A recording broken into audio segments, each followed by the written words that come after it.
반갑습니다. 전번 영상에서 예고했던 바대로 두 편에 나누어서 우리 일생활에 많이 사용하고 있죠. 보시면 US 메모리라고 불리는 플래시 드라이브 또는 메모리 카드 또는 SSD에 이르기까지 다양한 우리가 일생활에 널리 사용되고 있는 이 플래시 메모리란 무엇인지 살펴보도록 하겠습니다. 플래시 메모리란 정기적으로 지우고 다시 프로그래밍 할 수 있는 비위별성 메모리 저장 매체의 일종입니다. 두 가지 주요한 유형의 플래시 메모리가 있죠. 노아 플래시와 낸드 플래시라고 할 수 있는데요. 물론 지금 우리는 주로 이 낸드 타입의 플래시가 데이터 저장용으로 주정을 이루고 있습니다. 이때 이 노아나 낸드라는 이름은 논리 게이트의 낸드와 노아의 이름을 따서 명명되었습니다. 둘 다 플로팅 게이트, 뒤에 우리가 플로팅 게이트가 뭔지 좀 살펴보기로 하고요. 이런 플로팅 게이트 구조를 갖는 모스펫으로 구성된 동일한 셀 설계를 사용하고 있습니다. 이러한 플래시 메모리는 1980년 일본 도시바에서 발명되었고요. 87년 본격적으로 이 플래시 메모리 마케팅을 시작했습니다. 지금도 도시바에서 생산량이 아마 삼성전자 팹에서 생산하는 생산량으로 본다면 삼성전자를 뒤이어서 하이닉스와 이 도시바가 거의 2위의 수준을 갖고 있는 것으로 알고 있습니다. 이전 버전인 EPROM이라고 있었죠. 지울 수는 있는데 자외선 같은 것을 이용해서 굉장히 번거롭게 지워야 되는 이런 롬의 일종이었는데요. 그렇기 때문에 굉장히 불편했죠. 반면에 지금 우리가 얘기하는 이 플래시 메모리는 이 EPROM의 경우는 우리가 기록을 하기 위해서는 자외선으로 기록된 정보를 전부 다 지워야 했어요. 물론 이거 속도의 문제만이 아니라 굉장히 불편했죠. 네, 우리가 지금 사용하고 있는 낸드 플래시의 경우는 전체는 아니지만 작은 블럭이나 페이지 단위로 지우고 또 쓰고 읽을 수 있습니다. 물론 노아 플래시 메모리를 사용하면 우리가 독립적으로 지어진 위치에 우리가 쓰는 그런 작용이 가능해집니다. 일반적으로 플래시 메모리 장치는 오로지 메모리 영역만으로 구성되어 있는 플래시 메모리 셀과 또 주변에 컨트롤러 칩으로 동시에 구성되어 있습니다. 자, 여러분들 보시고 있는 바로 이 구조가 소위 플로팅 게이트 모스펫 또는 스택 게이트 모스펫 구조라고 합니다.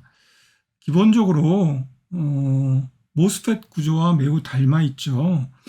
단 한 가지 차이라면 여기 일반적인 모스펫의 경우는 게이트 옥사이드가 있고 상부에 게이트 전극이 있음으로써 끝나버리는데 이 경우는 두 개의 게이트가 이렇게 여기 게이트 전극을 의미합니다.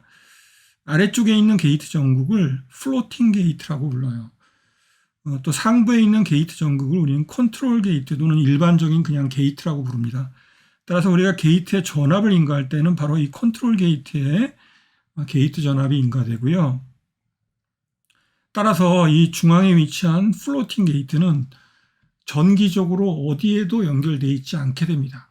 그래서 우리가 부유 게이트, 마치 붕 떠 있는 것 같이 정기적으로 어디에도 연결되어 있지 않는 게이트라고 해서 우리가 플로팅 게이트라고 부르게 됩니다.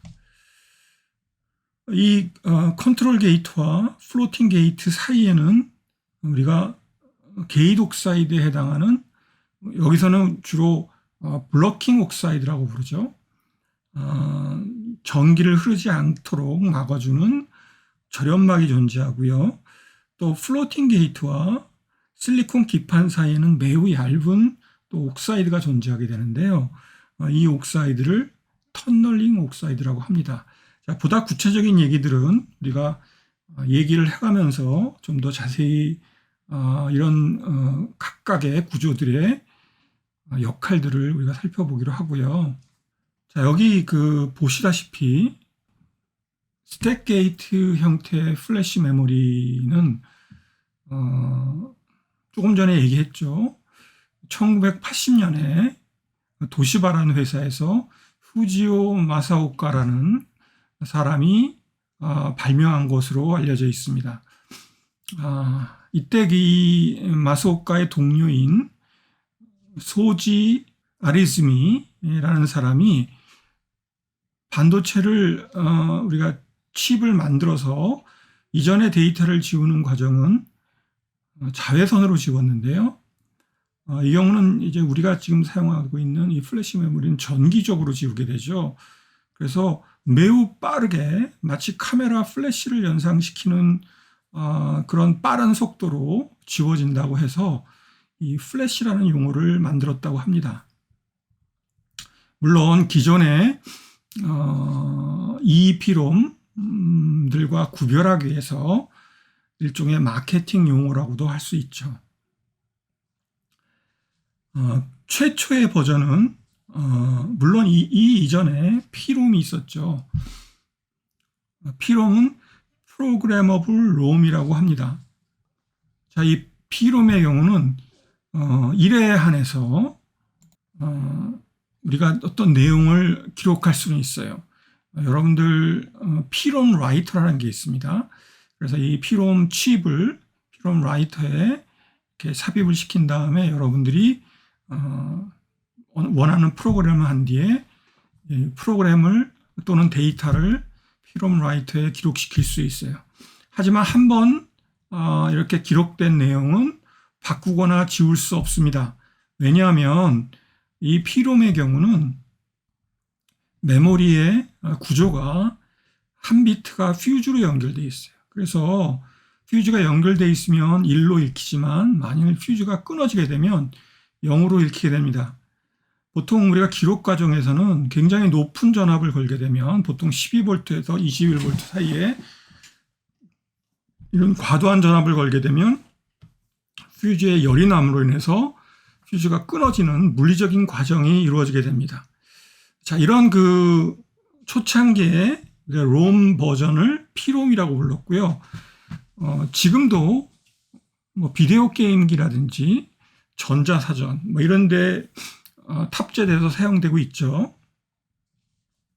자, 그 다음에 사용된 버전이 EPROM이라고 할 수 있습니다.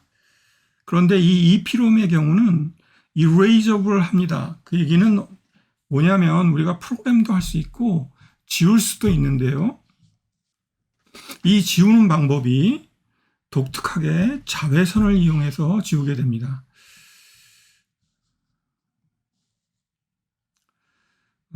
그래서 우리가 UV-EPROM이라고도 하는데요. 1971년에 인텔 엔지니어인 노브 프로우만이라는 사람이 발명을 하게 됩니다. 조금 전에 소개했던 트랜지스터를 이용하는데 플로팅 게이트 구조의 트랜지스터를 이용해서 보통 굉장히 고전압의 전자를 주입하면 여기에 프로그램이 됩니다. 그런데 이걸 지우기 위해서는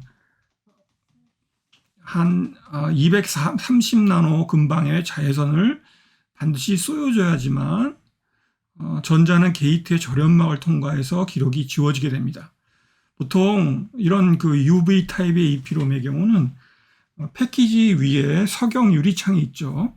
그래서 자외선을 쏘일 수 있는 일종의 투명 창이 존재합니다. 이런 UV EPROM은 과거의 메인보드나 그래픽카드 바이오스 칩 또는 게임기 롬 등에 많이 사용됐죠. 자, 이런 이전에 이런 롬 시리즈들을 거쳐서 등장하게 된 게 바로 이 EEPROM 또는 Esquare PROM이라고 하죠. 정기적으로 프로그램도 가능하고 또 정기적으로 지울 수도 있는 그러한 롬의 형태를 우리는 Esquare PROM이라고 부르고요. 플래시 메모리란 바로 이런 Esquare PROM의 일종이라고 볼 수 있습니다. 어떻게 보면 마케팅 네임이라고 할 수 있죠. 자, 이런 그 플래시의 셀은 이 왼쪽에 보시고 있는 이런 스택 게이트가 하나의 원비트를 기억하는 셀의 기본 단위가 되고요. 물론 D램과 같이 메모리를 저장하기 위한 별도의 캐패시터는 존재하지 않습니다. 트랜지스터 하나만으로 충분하죠. 자, 그래서 지속적으로 이런 그 2차원적인 스택 게이트 형태의 플래시 메모리들이 70나노 또는 최근에 물론 완전 최근은 아니지만 15나노미터 기술의 플래시 셀까지 이렇게 발전하게 됩니다.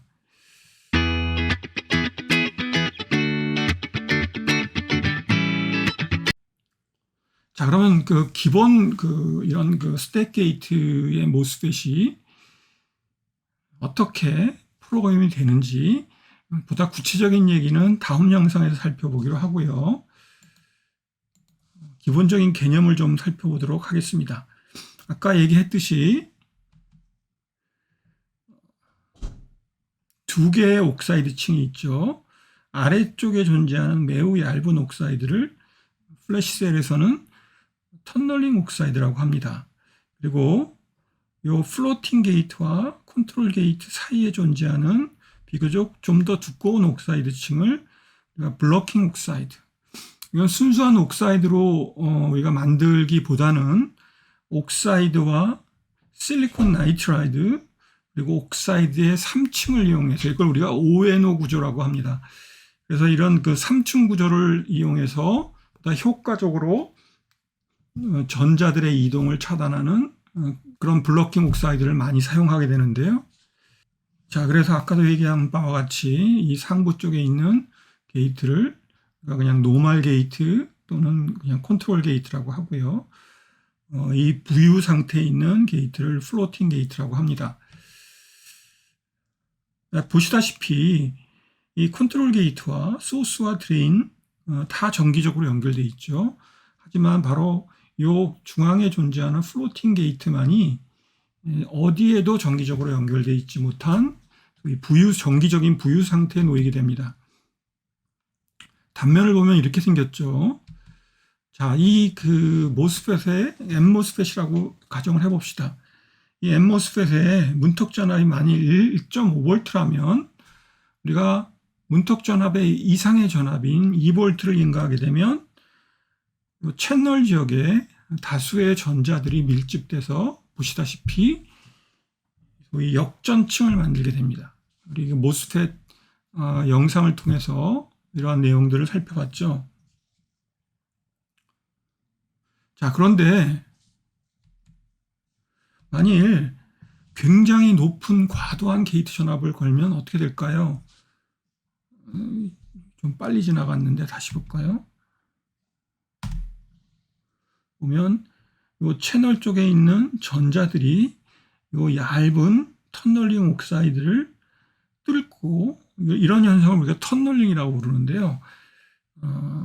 사실 고전 물리학으로는 잘 설명할 수 없는 양자 물리학에서 우리가 설명되는 그런 독특한 현상이죠. 그래서 이런 채널 영역에 존재하는 상당수의 전자들이 터널링 옥사이드를 터널링해서 요 부유 게이트, 플로팅 게이트 쪽으로 이동을 하게 됩니다. 그러면 음전하들이 바로 요 플로팅 게이트에 밀집되게 돼요. 자, 이렇게 한번 들어간 전자는 이 게이트는 플로팅 상태, 어디에도 전기적으로 연결되어 있지 못하기 때문에 전자들은 거기에 남아있게 돼요. 자, 이렇게 전자가 플로팅 게이트에 밀집돼서 남아있는 상태를 우리는 이런 스택 게이트 또는 플래시 셀의 프로그래밍 상태라고 부르게 됩니다. 바로 이런 원리를 이용해서 우리는 플래시 셀의 기록과 또는 뒤에 우리가 또 얘기하겠지만 이 반대로 이런 그 플로팅 게이트에 들어갔던 전자들을 정상적인 모스펫의 형태처럼 되돌려 놓는 작업을 우리는 erase, 지우는 과정이라고 부르고요. 또는 이렇게 그 프로그램된 상태를 우리가 read, 읽어야겠죠, 정보를. 이런 그 기능들이 어떻게 벌어지는지 다음 영상을 통해서 살펴보도록 합시다. 자, 사실 그 메모리 장치들에는 소자라고 할 수도 있고 장치라고 디바이스죠. 여러 종류들이 있죠. 여기 지금 4가지를 대상으로 해서 내가 지금 비교를 해놨는데요. 우리가 많이 쓰고 있는 D램, 그리고 지금 얘기하고 있는 이 낸드 플래시, 이런 것들이 상대적으로 어떠한 그 장단점을 갖고 있는지를 좀 살펴보려고 합니다. 가장 일반적인 2가지 컴퓨터 메모리 디바이스는 D램과 낸드 플래시라고 할 수 있죠. D램은 주로 여러분들 잘 아시다시피 노트북이나 모바일 장치에 그 CPU를 보조하는 일종의 메모리 장치이고요. CPU가 현재 작업 중인 항목을 잠시 저장하는 데 사용하게 됩니다. 여기에서 D램의 저장 특성은 메모리가 휘발성이라는 데 있고요.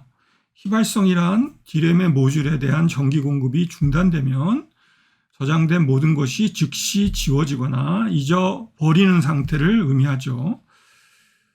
반대로 낸드 플래시 메모리의 경우는 아까도 얘기했듯이 비휘발성, 즉 지속성에 있습니다.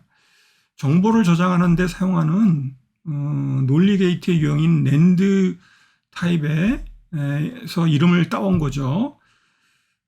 이런 낸드 메모리는 주로 모바일 장치, 노트북 컴퓨터, 서버, 애플, 어플리케이션, 스토리지 등에 사용되고 있죠. 여러분들 생각해 보시면 가격 측면에서도 또는 단위 면적당 수용할 수 있는 빗수 측면에서도 낸드는 D램보다 훨씬 유리합니다. 예를 들어 볼까요?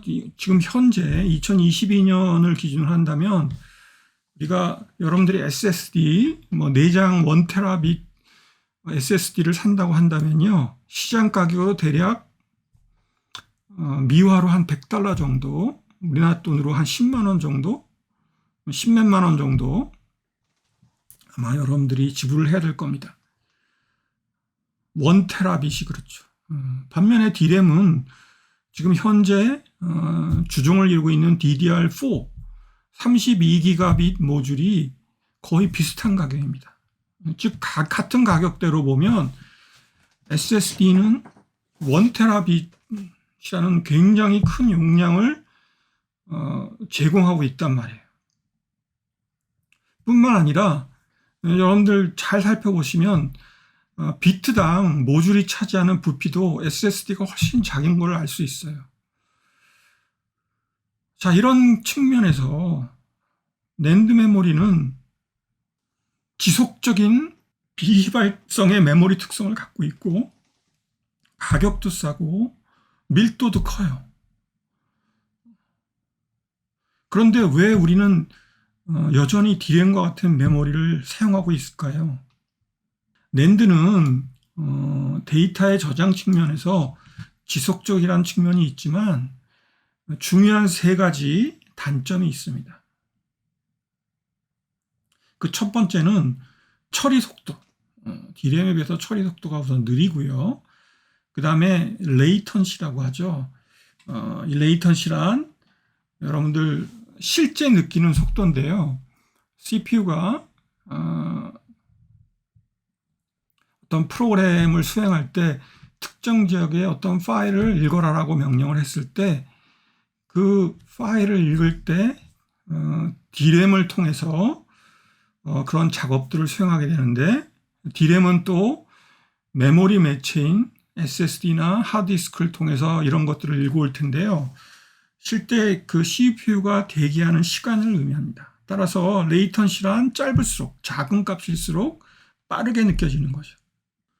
먼저 그 처리 속도를 얘기해 보면 SSD의 읽기 및 쓰기 속도가 뭐 광고하는 걸 보면 초당 512메가비트 정도라고 뭐 얘기하는 걸 여러분들이 볼 수 있습니다.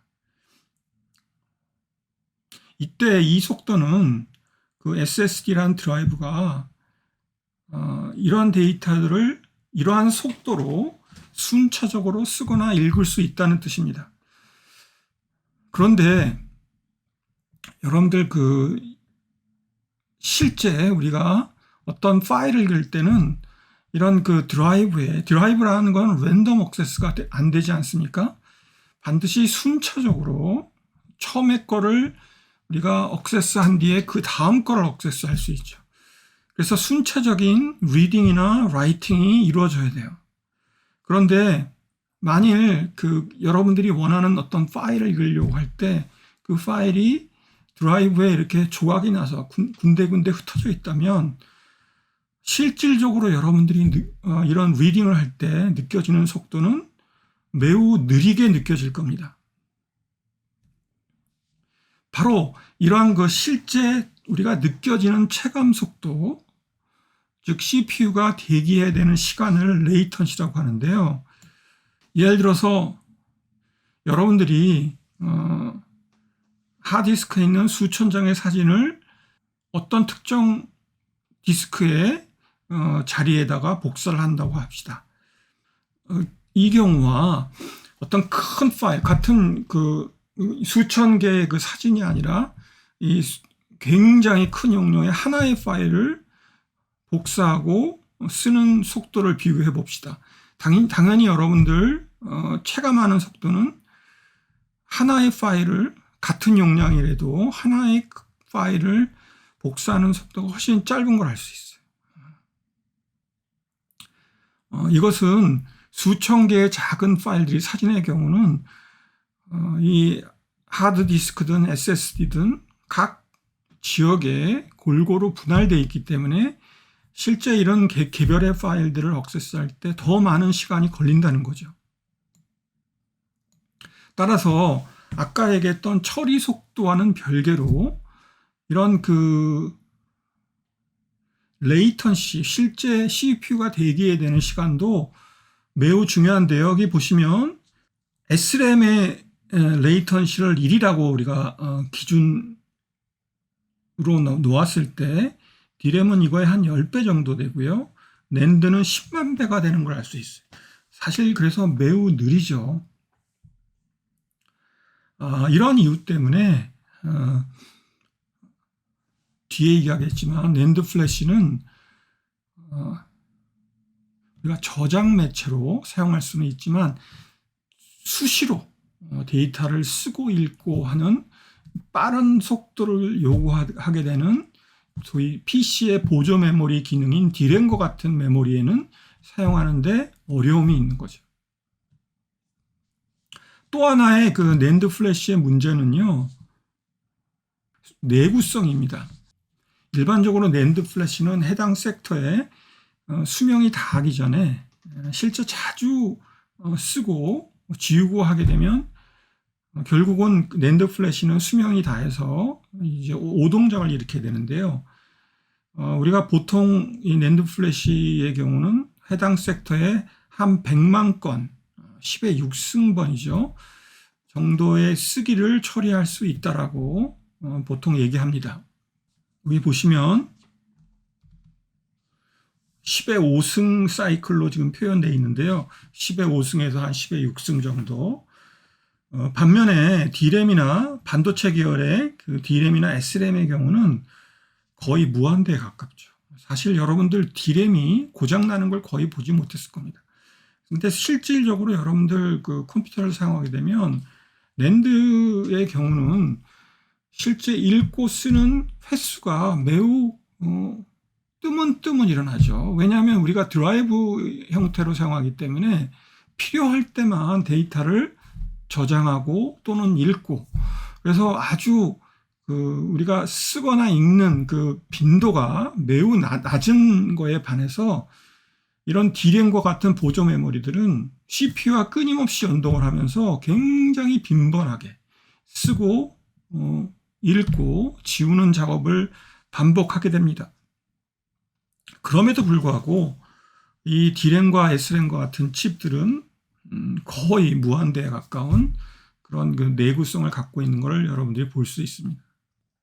자, 그럼 노아 플래시와 낸드 플래시는 뭐가 다른 걸까요? 우선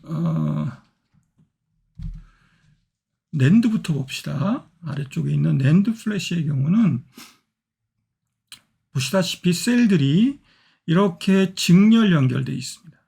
즉 첫 번째 트랜지스터에 드레인 단이라고 한다면 이 드레인 단이 그 다음 트랜지스터의 소스 단으로 연결되고요.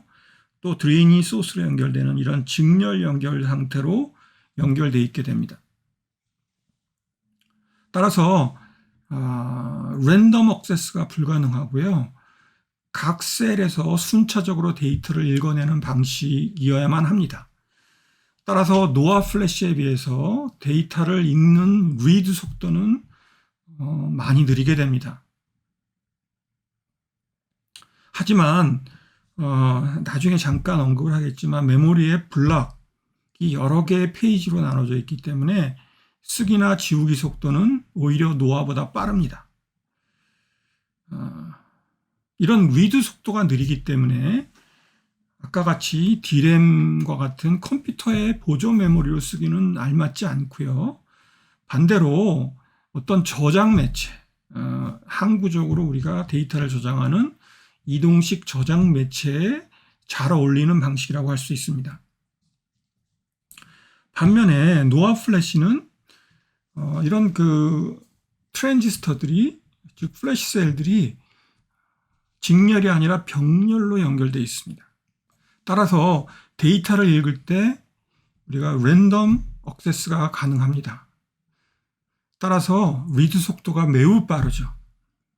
반면에 우리가 데이터를 읽거나 쓸 때는 페이지 단위로 읽어드릴 수 있지만 지울 때도 페이지채로 덮고 지우는 그런 과정이 이루어져 있기 때문에 속도가 매우 느리게 됩니다. 그래서 노아 플래시의 경우는 라이팅과 이레이징이 상대적으로 느리게 되죠. 낸드는 이런 그 직렬 연결 상태에 있고요.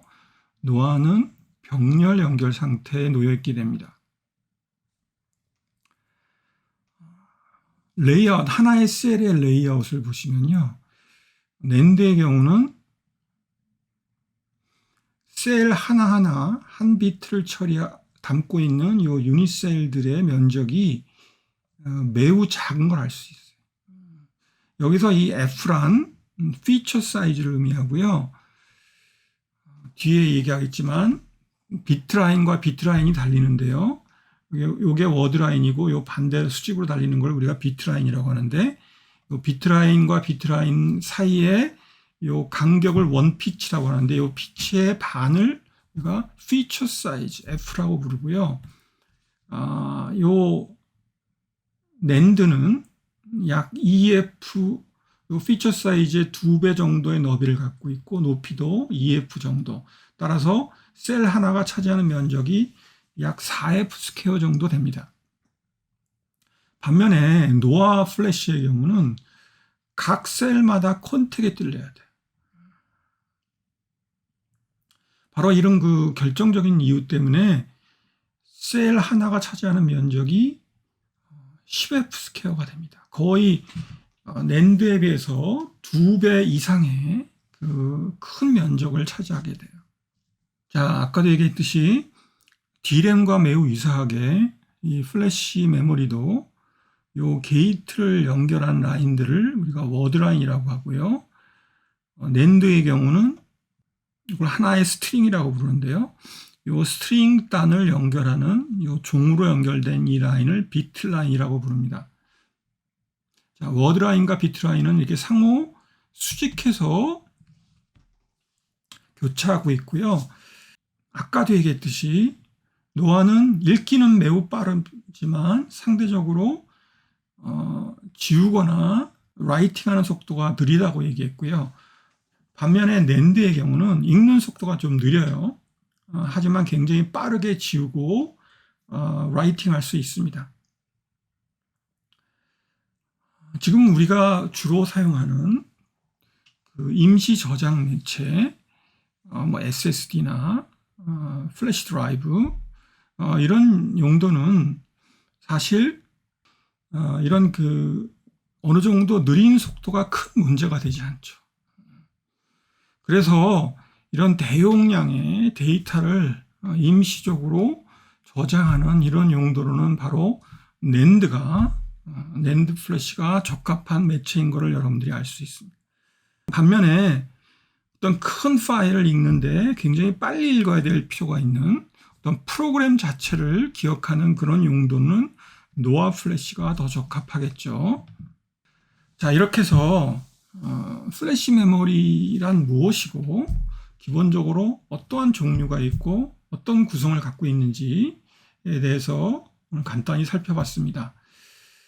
다음 두 번째 영상에서는 이런 플래시 메모리가 어떻게 동작하는지, 그리고 3차원 낸드, 최근에 많이 거론되고 있는 이 3D 낸드란 어떤 구조를 갖고 있는지에 대해서 여러분들과 살펴보겠습니다.